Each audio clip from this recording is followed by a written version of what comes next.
אם היה לכם בראש איזה ויז'ן לגבי מסעדות חוף, שבסך הכל מוכרים שם שניצלונים, קצת צ'יפס, סליחה, מלצרית, מה עם החשבון? אני מחכה כבר מלא זמן, אז לא. יש טרנד חדש בארץ של מסעדות חוף, שהן סופר סופר סופר מגניבות, אוכל איכותי, שירות מעולה, והיום אנחנו נראה לכם את מסעדות החוף השוות ביותר בישראל.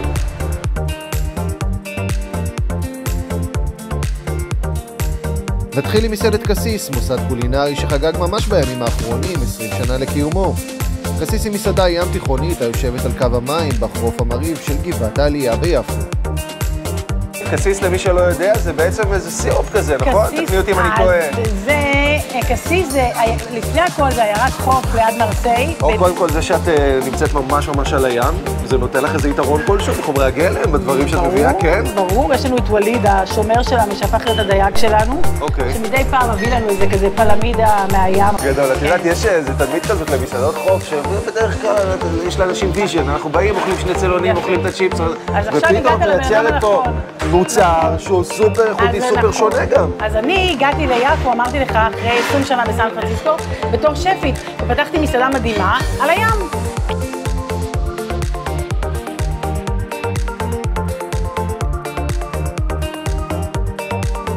יאללה, צ'ירס. בחיי הדייט המקסים שלנו. מה אנחנו שותים? קסיס קריבי. אוקיי. זה rum מתובל, אננס קוקוס. וזה פיץ' פלז'ר, שהבזיליק הוא מהגינה של השפית, שזאת אני. אז מה אנחנו רואים מהשולחן? אנחנו מדברים בעיקר על דגים ופירות ים, אמרנו את זה קודם. אבל הבאתי לך קצת משהו צמחוני, שזה נקרא מסבכה, אנחנו אומנם ביפו. אז ביפו יש מסבכה של חומוס, אבל אנחנו לא רוצים להיות בנאליים. אז החלטנו לעשות מסבכה, אבל בסגנון קצת אחר, חציל, אבל עדיין שירי יפו כזה, זה נראה כזה רסטי כזה, עגבניות, שום קונפי, צ'ילי, קצת חינה ולבן.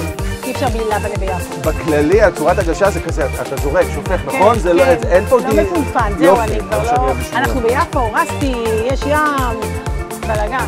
איילת, תודה רבה לך, היה לי מאוד כיף אצלכם, ומכאן אנחנו ממשיכים למסעדה תאילנדית על החוף. זה עוד לא שמעתי, אבל אני אספר לך חוויות אחרי זה, איך היה? הייתי שם שבוע שעבר. מה את אומרת? מקסים? תודה על ההמלצה, איילת. יאללה, בתיאבון.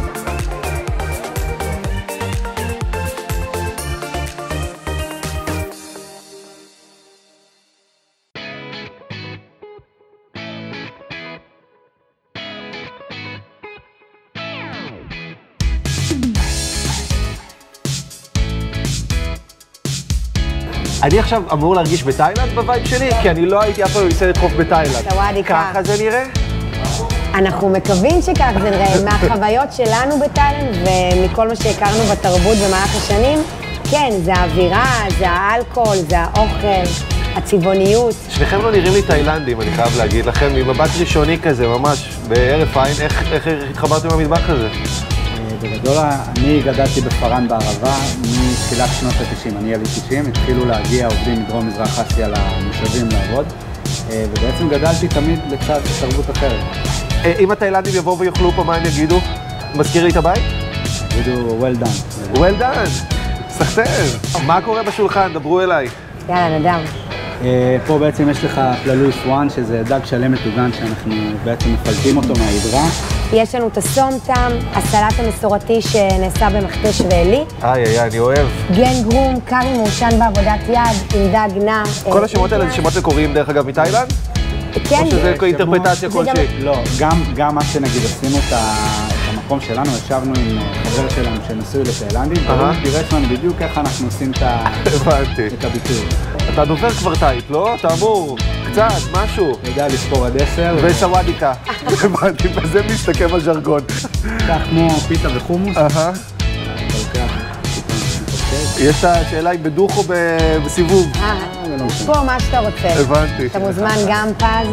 אני לא יודע איפה היד שלי הייתה לפני כן, אני לא זוכר מתי רחצתי ידיים, אבל בסדר, זורם על זה חבר'ה. בואו נראה, יאללה, נעשה את הניגוב הזה שאמרתם. איזה רוטב זה? וואו, קארי מעושן בעבודת יד, הרבה אל שחור וקורקום טרי. וואו. זה פצצה של טעמים בפה. כן, בערב יושבים, בצהריים, עם בירה טובה, קוקטיילים. הוא כבר יוכל, עוד שנייה, חכה רגע, תירגע, שלם פה בטרפת, עוד רגע זה יגיע. שונקאו בתאילנדית. שונקאו זה לחיים? שונקאו לחיים, ממקום תרבותי כזה, מכל הלב, שאומרים למישהו שמאוד אוהבים. איזה כיף לי, יאללה, לחיים חברים, תודה.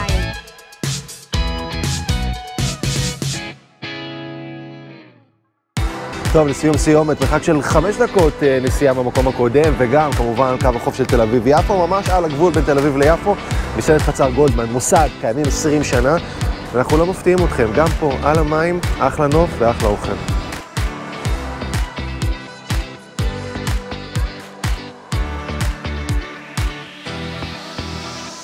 אתם הייתם החלוצים לפי דעתי בישראל של הז'אנר הזה, של מסעדות שהן קצת מעבר למסעדת חוף רגילה. בגלל זה אנחנו כל הזמן משפרים ומשפרים ולומדים ועדיין לומדים. יש לנו הרבה מה לתת, הרבה מה לשנות.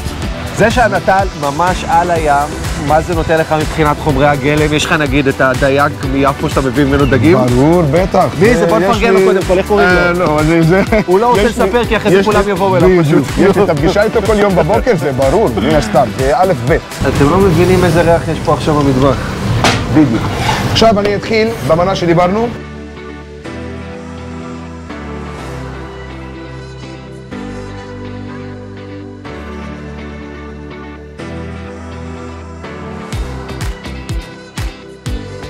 בכללי, מה שאני מסתכל ככה על השולחן פייבי זה מנות כלילות. זה לא לבוא עכשיו לשבת ו... זה בדיוק מה שהוא אמרתי לך, זה בדיוק מה שאנחנו רוצים למסור לאנשים, שזה הכל קליל, אתה יכול להתחיל. טוב, אנחנו נסכם את הכתבה הזאת. יש טרנד, לא יודע אם טרנד, הנה פאדי פה כבר 20 שנה, ויש מסעדות חוף שזה לא מה שאנחנו הכרנו בעבר. היום הראינו לכם רק בתל אביב, אבל יש מסעדות כאלה בכל הארץ, נכון? אם אתה נוסע לחיפה, יש לך מסעדות מעולות על החוף, וגם באשדוד וגם במקומות אחרים. אז יאללה. יש לנו כמה חודשים ליהנות מהשמש הזאת, פאדי. יאללה, תודה רבה. תודה לך, תודה רבה לכם.